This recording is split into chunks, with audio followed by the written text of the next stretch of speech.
খেলবো, কিন্তু ভারতের বাইরে খেলবো, যেখানে এই সমস্যা হবে।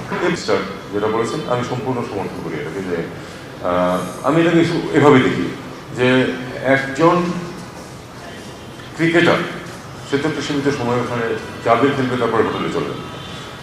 তার নিরাপত্তা যদি দেওয়া সম্ভব হয়, সেখানে অনেক তাকে ফেরত দেওয়া হয়েছে হস্টেল সিটি।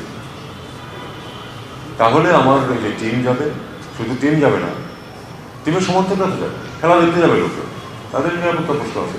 আমরা কী করে বিশ্বাস করবো যে তার নিরাপদ থাকবে? এক। দুই হচ্ছে যে হিন্দুত্ববাদী সংগঠনগুলির যে একটা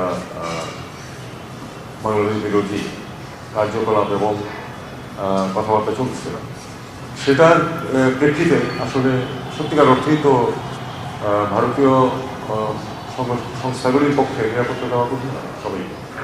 সেই হিসাবে যে আমরা আসলে খেলবো, কিন্তু ভারতের বাইরে খেলবো, যেখানে এই সমস্যা হবে।